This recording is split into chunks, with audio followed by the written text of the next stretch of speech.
fampianarana ambony zarizary esory ireo tsy mahavita ny asany UNICES.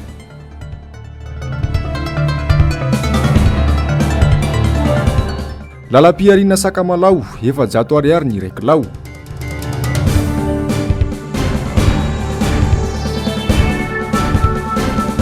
Député Roland Ratsiraka tsy hisy anaiky ny tsisian'ny fifidianana izany eto.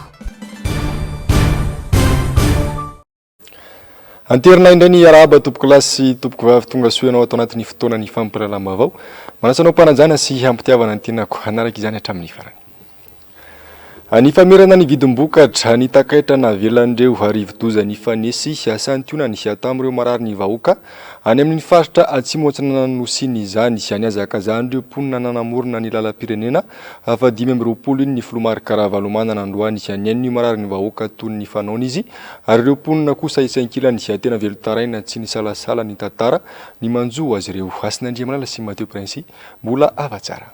Tsy anaiky ny voafitaka izao fitondrana izao intsony izay ry dada fa miverena ianao vonjeo izay ny ambetindresaka ireo mponina manamorona lalam-pirenena fa 520 iny na enakalesona amin'izao fitondrana izao ireo vahoaka raha fehezina Ifanadina, Kianjavato, Marifary sationa andreo tanàna tsy maintsy nijanona ny filoha Ravalomanana noho ny sakana nataon'ny vahoaka azy.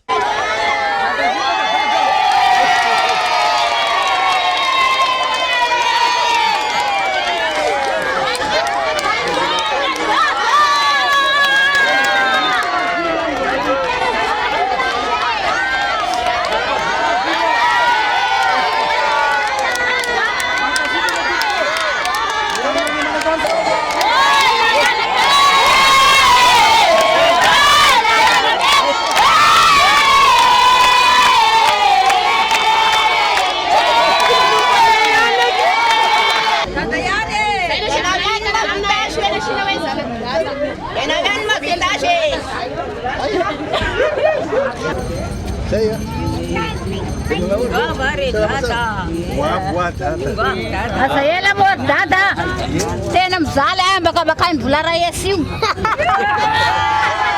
dada tena tamfitondrana dada da tena niavaka be mihitsy ka tamtindra mitoraka mora dia fitanzato ka paka nivarta aminao ronzato amzawa valonjato mafakaraka nefa mbola sy masakana sanany sy mihinan-kanina nefa zany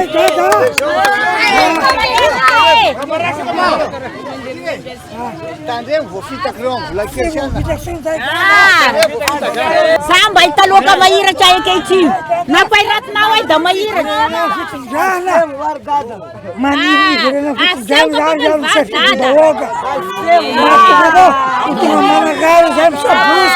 tsy mbola tafiarina noho ny takaitra ny rivo-doza ny fandimby toan'ny Batsiray sy Eminaty ny vahoaka ao Vatovavy sy Fitovonany. Ny vokatra misy saingy sakana goavana mahampahatra ireo tantsaha ny ataony mpitondra amin'ny famerana ny vidim-bokatra raha tsy laza afa-tsy ny dipoavatra mena isika.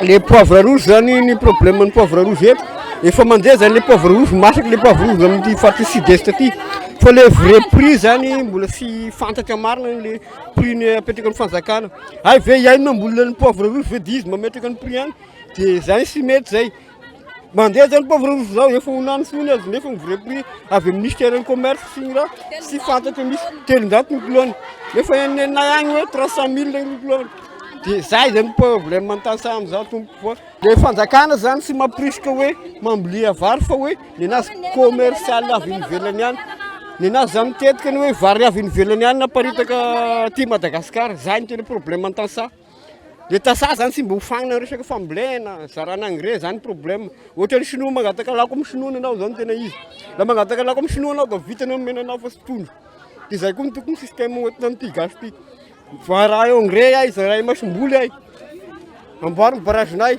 fa sy io toska fa mono zay tamy any dady tena miparitaka be li engrais le dia ampiasy NPK reny de niparitaka be tena nizesika mban'ny rano aza vita canal sy ny barrage zao sisy mpandeha aby ny manao promesse d'ivron zany zareo zany tsy mbola nisy fantrana lalina tahaka izao ny anandreo mponina manamorona lalam-pirenena fa 520 iny roa taona teoriana mbola tsy tafiarina ny fiainan'ny vahoaka noho ny rivodozy.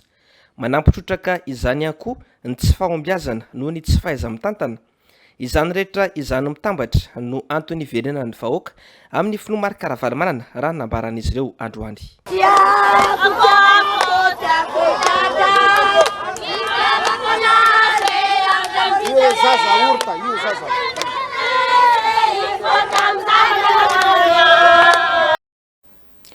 Fa iray amin'ireo ivon-toeram-pikarohana iraisam-pirenena najoro tamin'ny fitondrana Ravalomanana 20 taona lasa ny centre Valibeo ao Ranomafanao nisehatra ny tontolo iainana noho ny fampizarana tsy tampiafafana teo amin'ny filomarika Ravalomanana sy ireo mpianatra Amerikanina izay manaraka fiofanana sy fikarohana ao amin'ity centre ity. Asin'Andriamanala sy Mateo Prince ary mbola avatsara. Ao anatin'ny faritra arovan'ny Ranomafana izay voasokajy ho vakoka iraisam-pirenena no nananganana ny ivon-toeram-pikarohana iraisam-pirenena Valibeo. Ireo mpikaroka momba ny tontolo iainana sy ny zava-mananaina avy amin'ireo oniversite goavana any Etazonia sy Finlande ary ireo firenena Eropeana hafa no tena liana amin'ity foibe ity. Tafiditra amin'ireo toerana mahaliana ireo mpizahan-tany koa ny centre Valibeo eto Ranomafana. Ny fanakalo traikefa tamin'ireo tanora Amerikanina avy any New York, Etazonia ny filomarika Ravalomanana teto. Fiarovana ireo tontolo iainana sy ireo zava-maniry ary ireo zava-mananaina no laharam-pahamehana ny fitorany adi-hevitra ny rotonda teto. We also have the exposition of the projects at the end, like June 28 at the University of Yanaransu is the space for the students to share all the information that they gather here and encourage the students at the local universities to get involved in research and conservation. Foto-dravitra santsangana 20 taona lasa nandritra ny fitondrana Ravalomanana ny centre Valibeo Ranomafana. Mahazaka rivodoza mitondra tafiotra hatrany amin'ny 520 kilometatra isan'ora ary mandeha amin'ny herin'ny masoandro. Nampantsiahy ireo tanora anjatony nalefa ny filoha Ravalomanana tany Etazonia nandraty fahalalana momba ny fiarovana ny tontolo iainana eto Madagasikara ny nahita ireto tanora teratany vahiny sy malagasy mianatra eto Ranomafana ireto. Vaindondra raha tamin'izany mantsy ny figajiana ny tontolo iainana sy ireo zava-maniry izay tsy fahita raha tsy eto Madagasikara. Mbola ala mikitroka tahaka izao moa ny eto Ranomafana ary na ny filoha Ravalomanana sy ireo mpiandry varika aza dia mbola ny fankatadidy. Vaovao-ny raharaham-pirenena kosa indray nambaran'ny solombam-bahoaka izay voafidy tao amin'ny distrika ny Vanga Indrano Joasy Eleonora fa manomboka ho matiasina ny anteny miram-pirenena ankehitriny ny mpanatanteraka avokoa no manao ny asa ny mpanao lalàna amin'izao fotoana izao. Nangina tanteraka ny teny anivon'ny anteny miram-pirenena tamin'ity androan'ity Aziromen'Minjanahary manoho Randriamalala. Voaitsakitsaka ny hasiny anteny miram-pirenena ankehitriny. Anarana fotsiny sisa ny fisian'ity androm-panjakana ity. Manoloana ny mpanatanteraka. Maty asiny ihany koa ny fitondraram-pahefana ka ny mpanatanteraka ihany no lasa mpanao lalàna. Vokany Seza Babangona, lapan'ny demokrasia nangina tsy nisy mpivory ny teny Tsimbazaza androany. Io no nambara ny solombavambahoaka voafita ho Vanga Indrano androany. Raha niresaka momba ny teti-bola-panjakana ho Asipantsina, tsy andalo eny amin'ny anteny miram-pirenena.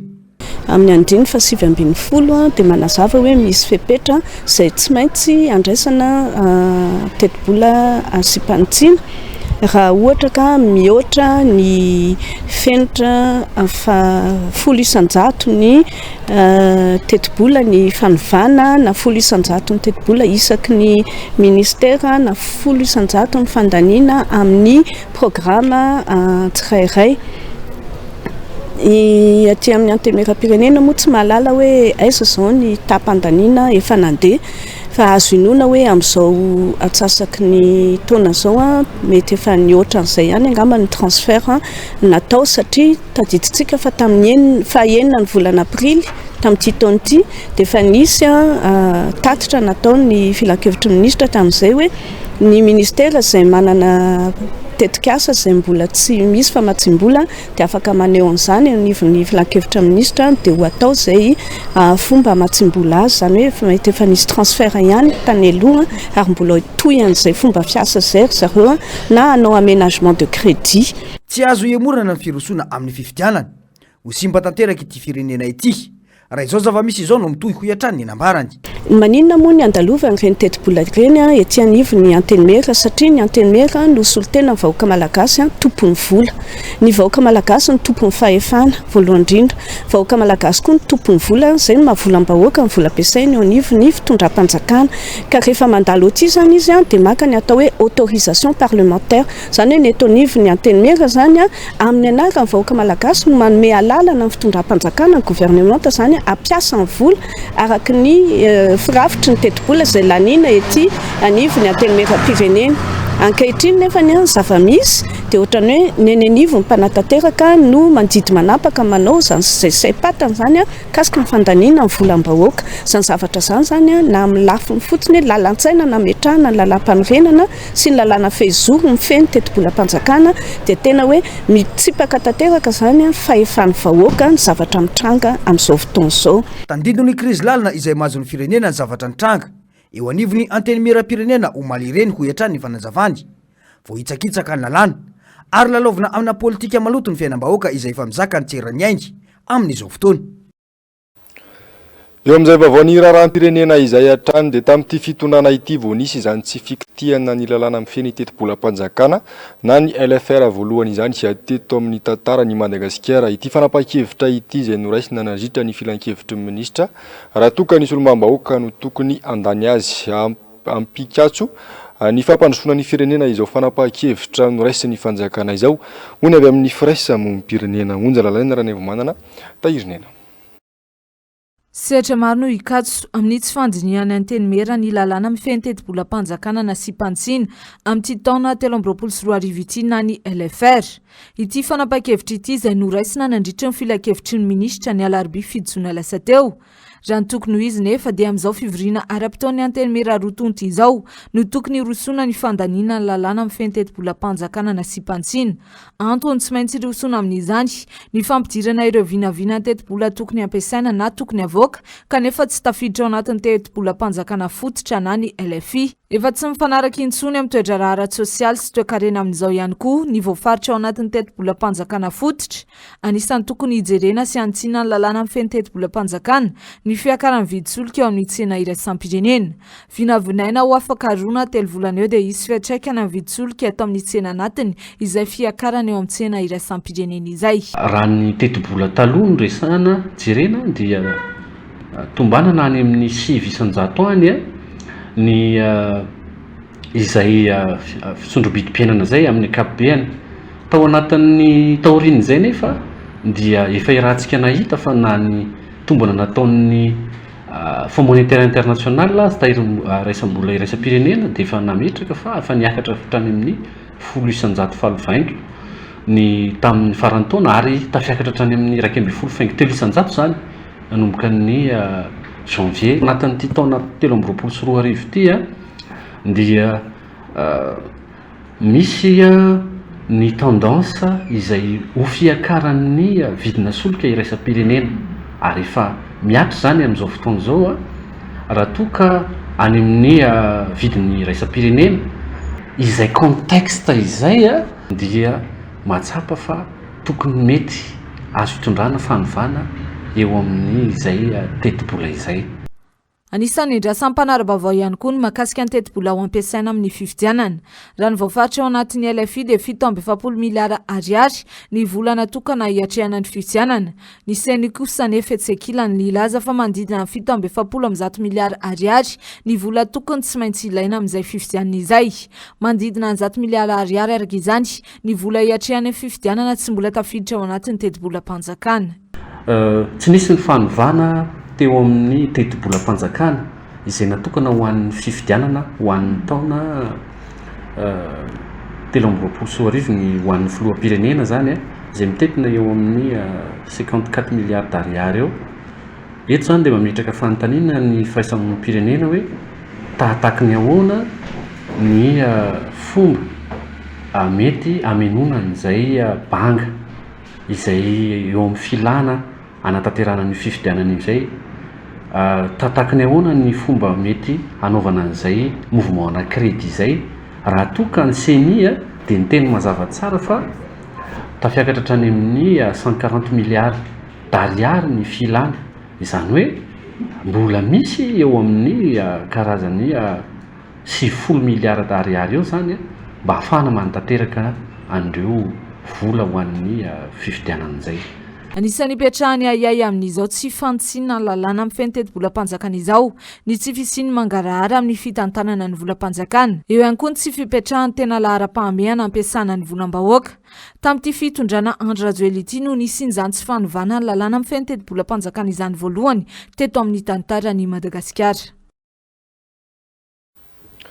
Fa tsy maintsy rosoana ny fifidianana ary tsy azo ekena ny fikasana hanao zavatra hafa koatra izay eto amin'ny firenena. Hoy ny solombavam-bahoaka voafidy tao Tomasina Androany nambarany nandritra izany. Fa solombavam-bahoaka 30 no mirahina sy resy lahatra amin'ireo teboka 10 izay ahovaina amin'ny lalàna mifeny fifidianana Ziromenmenjanary Manorandria Marala. Tamin'ity fitondrana Rajoelina ity ihany no nisy tsy fandalovana LFR teny amin'ny anteny miram-pirenena hoy ireo Ratsiraka. Fitondrana manao kilalao fiainam-pirenena ary fitondrana mametraka jadona amina tany misafidy io demokratika. Tsy ny fananganana faritra fa 420 zao no mahamaika ny vahoaka malagasy sy tokony andaniam-bola fa ny fiomanana amin'ny fifidianana. Tsisy loi de finance rectificative tanatin'ny 90 taona mbola tsy nahita ako fa mety diso hoe tsisy LFR zany fa androany de tsisy LFR. Ahoana mikasika ny fifidianana atao sa tsy atao aiza ny vola ny fifidianana fatatsika fa ny CENI de mila vola eo amin'ny 30 milliards d'ariary tsy ampy na 40 milliards d'ariary tsy haiko tsara fa tsy ampy ny vola ny CENI ikarakarana fifidianana. Ny bailleur de fonds tsy hatramin'ny androany ary misy mission OIF ho avy amin'ny herinandro ambony dia hatramin'ny androany bailleur de fonds dia mbola miteny hoe zay mbola tsy vonona ny amatsy vola satria ny antony be dia be ny olana anatin'izany ny anisan'ny taquinaire ny tondranay volavolan-dalàna momba ny fanatsarana ny CENI anatin'izany ny tsy fafan'olona manao politika amin'ny tokony mihitsy fa izareo ihany mahazo manao meeting anatin'izany ihany koa ny famatsim-bola hoe avaiza ny famatsim-bola dia zay rehetra zay zany anisan'ny ataontsika hoe antony mahatonga zareo tsy hamatsy vola n'le fifidianana. Mafisiny ihany koa fa efa tafapetraka eny amin'ny primature ny volavolan-dalàna ho fanitsina ny lalam-pifidianana. Solombavam-bahoaka 30 no efa niombon-kevitra amin'ny fanovana ireo andinin'ireo.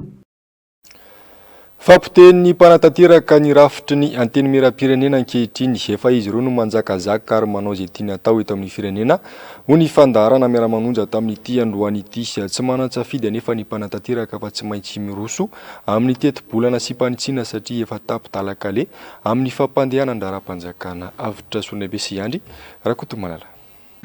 Voalaza tao anatin'ny filakevitra ny minisitra ny alarobia lasa teo fa tsy hisy ny fanetsiana ny teti-bolam-panjakana 320 na ny LFR avy amin'ny gouvernemanta.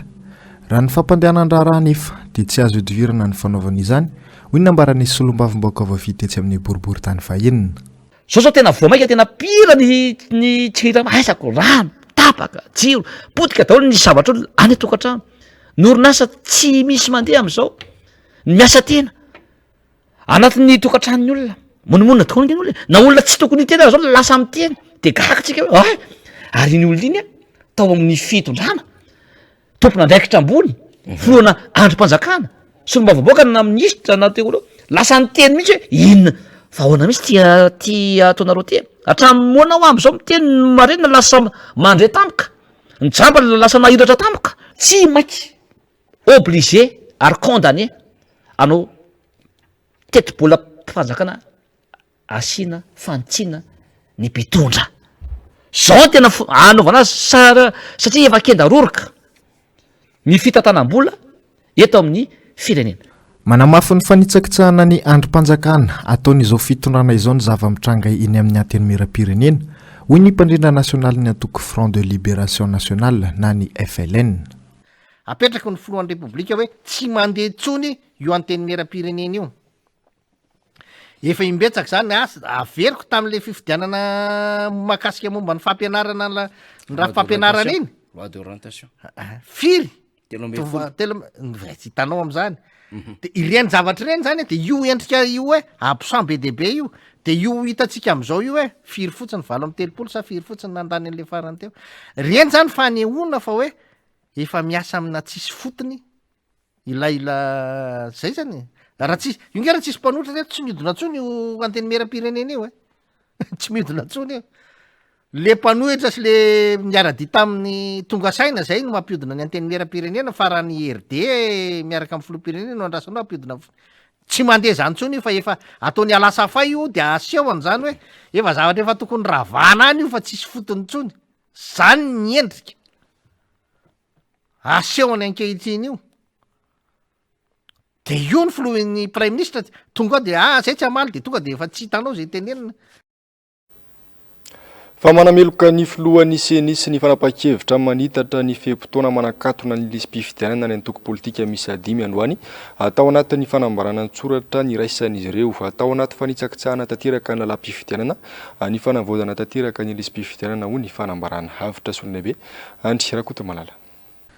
Nitsakitsahana tanteraka ny lalàna amin'ny feny fifidianana 12 tsipika aotraotra valo ka nahatonga ny fanatanterahana ny fanavaozana ny lisy mpifidianana okitoto mitsipaka ny note 1491 para 23 para CENI para SE navoakan'ny CENI izay mamadika ny datany 10 Jona ho famaranana vonjy-maika ny lisy mpifidianana natoko politika MMM, MFM, HVM, apela manao politika ary ny MTS.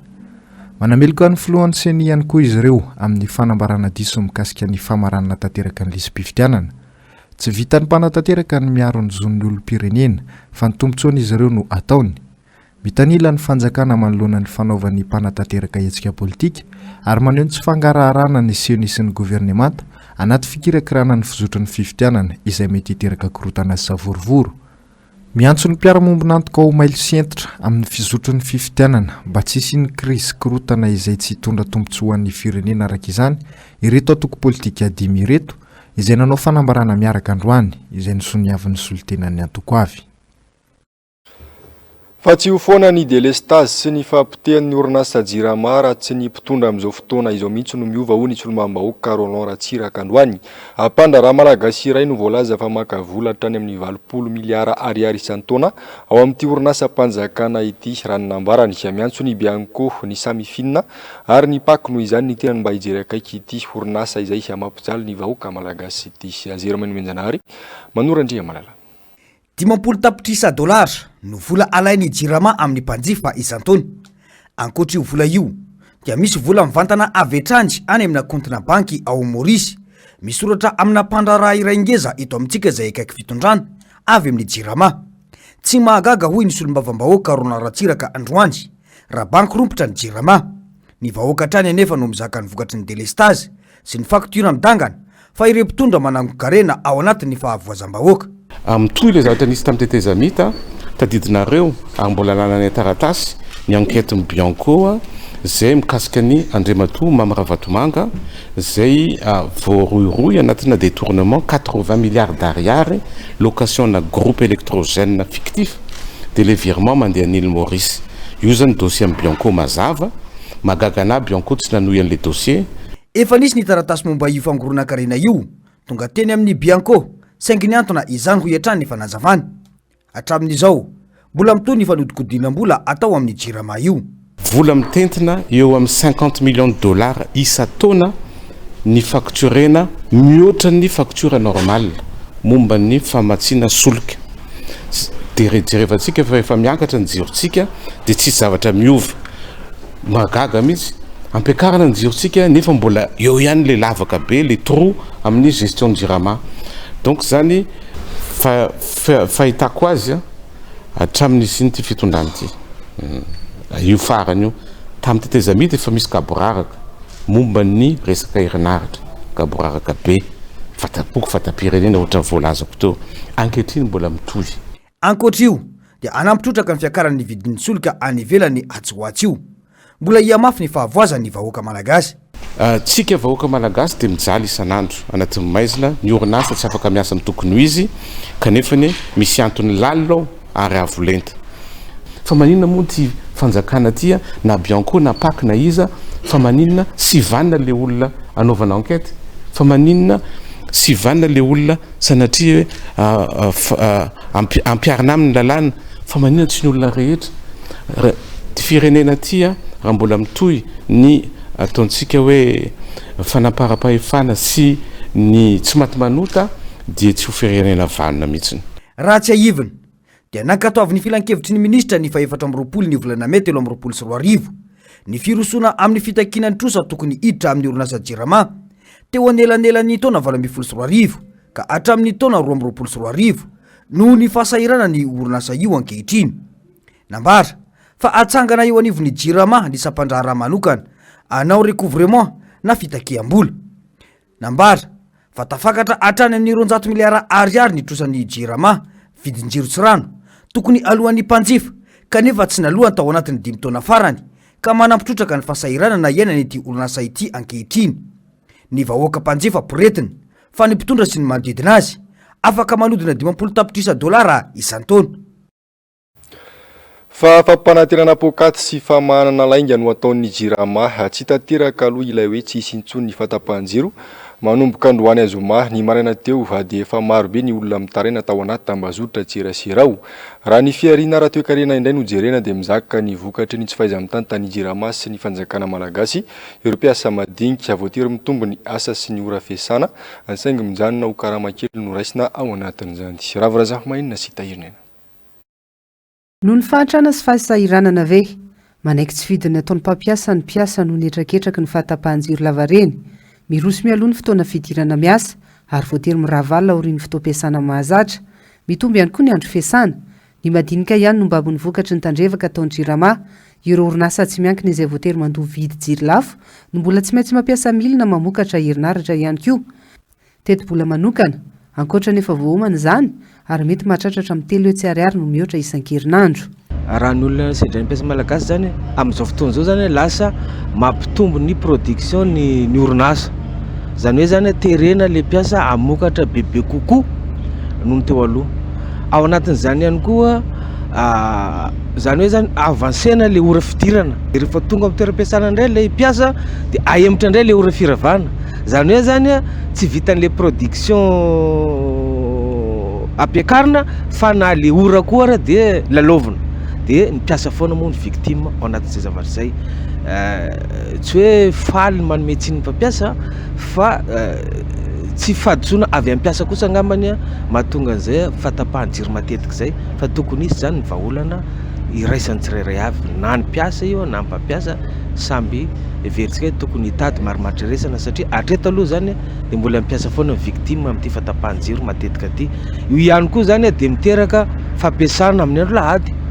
Fampanantenana pokaty afa-tsy tanteraka ihany koa ny famerana ny karama farany ambany ho 10 alina sy 4 hetsy ariary kely anefa io raha oharina amin'ny fiakarana vidim-piainana ankehitriny ho ny syndikany fisemare misy ihany koa ireo mpiasa no mbola mikarama latsaka ny 10 alina sy 1 hetsy ariary isam-bolana amin'izao.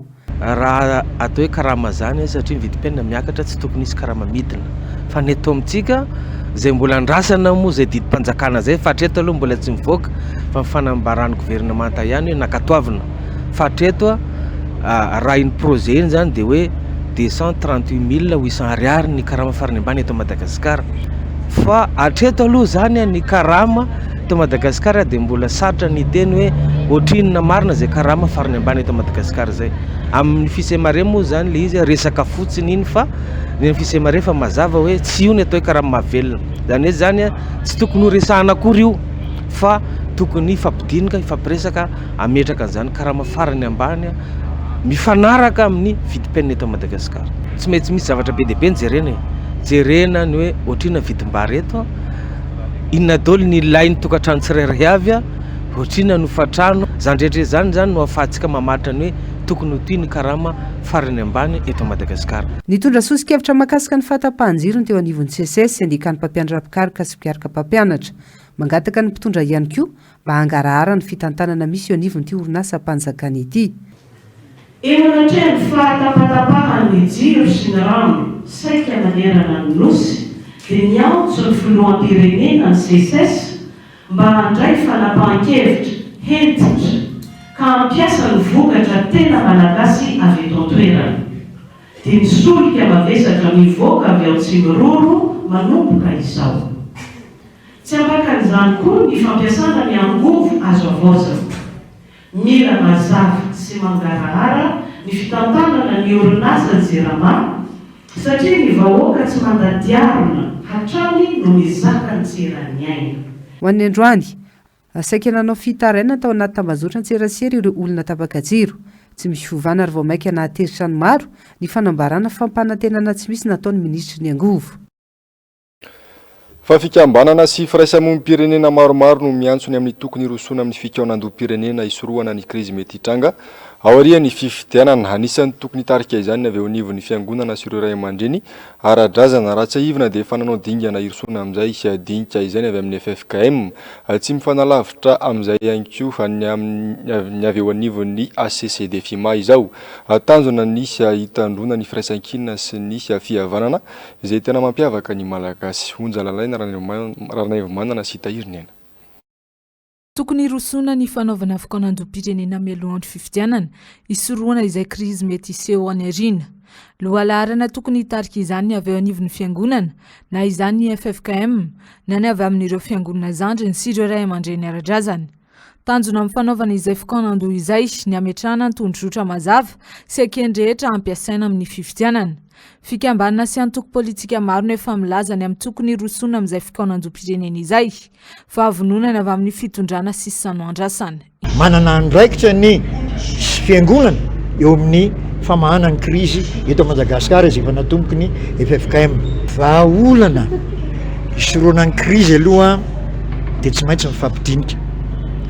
Faharoa ny fisian'ny rafitra anankiray ataonay hoe organe de concertation et de solidarité des chefs religieux itoizan'le fampidiniana sy ny organe de concertation de solidarité des laïcs na laïka ao anatin'ny FFKM mpivavaka FFKM sy ny CM izany hoe ny communauté évangélique. Ankoatra ny fisoroana ny krizy dia tanjona amin'ny fanaovana fikaonandom-pirenena ihany koa ny fitandrona ny firaisan-kina sy ny fihavanana izay soatoavina anisan'ny mampiavaka amin'ny malagasy. Samy tokony hitondra ny anjara birikiny amin'ny fitandrona ny filaminana eto amin'ny tany sy ny firenena ny tsirairay. Miantso ny manam-panahy sy ny avaram-pianarana rehetra zanaky ny firenena ny CSS mba samy isaina sy ampiseho firaisan-kina ho fitandrovana toy ny anak'Andriamaso ny firaisan-pirenena sy ny maha-iray tsy mivaky ny malagasy ka sady fampiaino sy kaondo mba hahita vahaolana miaraka tena malagasy ho fampandrosoana amin'ny sehatra maro lafy ny firenena. Tsy fitadiavan-tseza fa fitadiavam-bahaolana ho an'ny tombotsoa-pirenena no irosoana amin'ny fikaonandom-pirenena. Rafitra maro no efa niantsony amin'ny tokony irosoana amin'izany ary efa nisy ireo efa nanao dingana ho amin'ny fikaonandom-pirenena ka anisan'izany FFKM, ny CENI, ny vondro ny antoko politika avy aty amin'ny fanoherana ary izao mikarakara izao indray ny avy amin'ny Agence de la Communication Chrétienne pour le Développement na ny ACCDFIMA. Lafim-baovao ny fampianarana kosa indray nanome fehi-potoana hatramin'ny faran'ity volana ity ho an'ny fanjakana mahefa ny SSS na ny sendikany mpampianatra mpikaroka sy ny mpikaroka mpampianatra malina ny fitakian'izy ireo. Isan'izany ny fandoavana ny tambo-karama sy ny karamandreo vacataire. Izy fetraky angoavana amin'ny fampianarana ambony ny tsy famalin'ny mpitondra izany ary nilaza ny SSS fa tsy tomponantoka izy ireo amin'izay mety hitranga satria manao be marenina manimba ny tontolon'ny fampianarana ambony sy ny fikarohana ara-tsiansa ny mpitondra ankehitriny. Ravorazafy-mainina sy tahirinena no mitondra izay vaovao izay. Efa ndohalika ny ranombary tsy andefitra intsony amin'ny fanaovana ankilabao ny tontolon'ny fampianarana ambony sy ny fikarohana ara-tsiansa ny CSS. Nampitandriny ireo mpampianatra an-tselika fa izy fiantraikany amin'ity taom-pianarana ity tsy fandoavana ny karaman'izy ireo efa taonany sesy nanomboka ny taona 2012 sy 2010. Ny amin'ity taom-pianarana ity zany dia marinay fa mitoy tsy fampianarana ho an'ireo vacataire raha tsy misy mivaliny mazava alohan'io 30 volana jona eo. Tafiditra ao anatin'izany ny note, ny voyage d'études, encadrement, ny jury amin'ny resaka mémoire de fin d'études. Noho izany dia tsisy mivoaka ny avy aty amin'ny vacataire raha tsisy valiny io.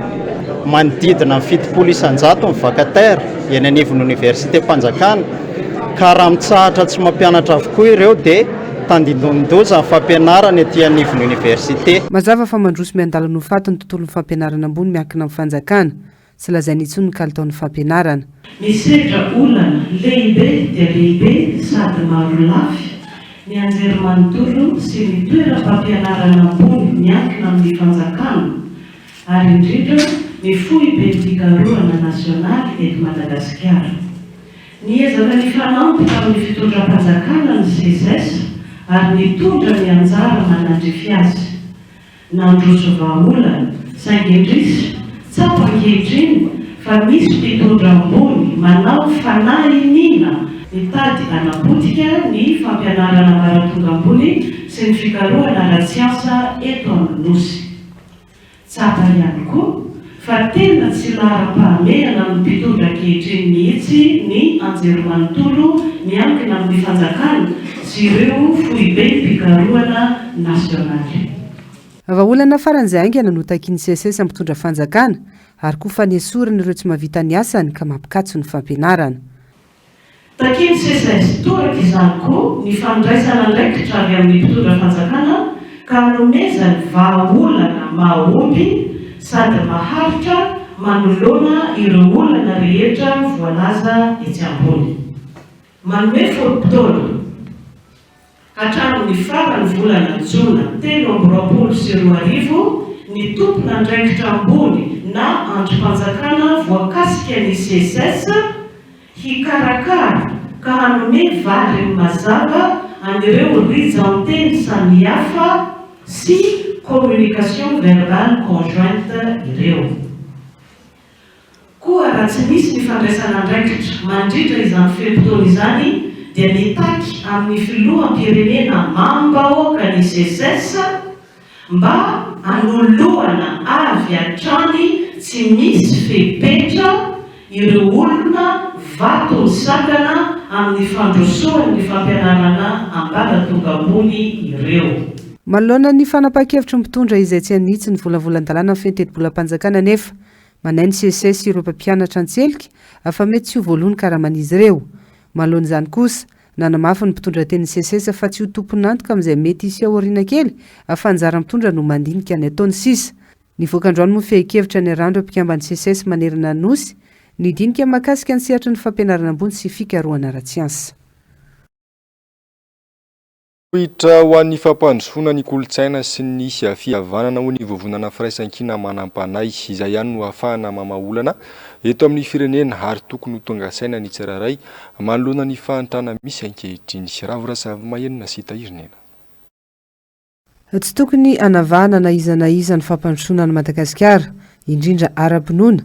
Izay no antony hitsangana ny vovonana firaisan-kina manam-panahy mba iarahana ireo mpandalina fomba malagasy asy finoana hafa iray hevitra hitondra anjara-birika amin'ny fanavotana ny firenena iraisana.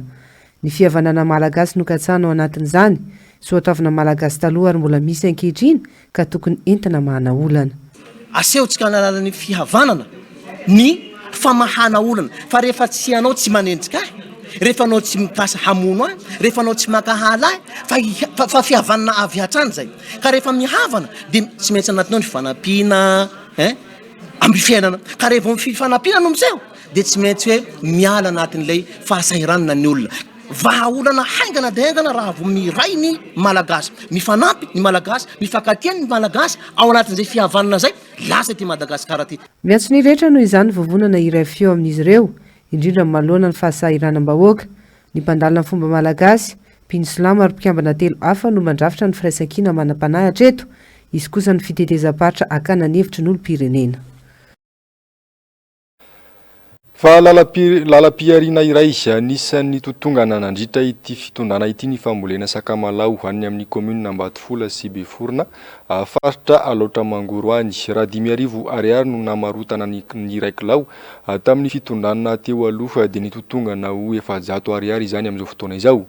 Miavitsy koa ny mpanangom-bokatra tongany amin'ireo commune roa ireo noho ny fepetra vaovao napetraky ny fanjakana ka antony mahatonga izao fitotongana ambidy izao. Onja lalaina raha naivomanana sy tahirinena. Mitotongana hatrany amin'ny 400 ariary ny vidiny iray kilao amin'ny sakamalao any amin'ny commune Ambatofola sy Beforona faritra Alaotra Mangolo amin'izao raha ny fitarainana nataon'ireo ben'ny tanàna any amin'ireto commune ireto. Ny 900 n'ireo mponina any amin'ireo commune ireo nefa miankina tanteraka amin'ity fambolena sakamalao ity avokoa. Anisan'ny mahatonga izao fitotongana ambidy izao ny tsy fisian'ny mpanangom-bokatra tonga any an-toerana noho ny fepetra napetraky ny fanjakana. mamokatra sakamalao 3 taona isan-taona ny komina Beforona raha toka 400 taona isam-bolana ny komina Ambatvola.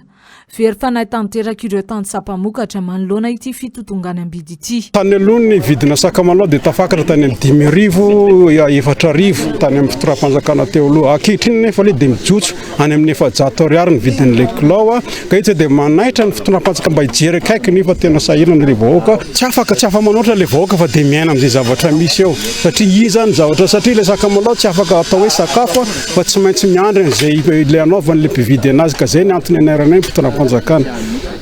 Anisan'ny mpamokatra sakamalao betsaka indrindra eto Madagasikara ireto komina ireto nefa dia izao ambany vidy izao ny vokatra izy ireo.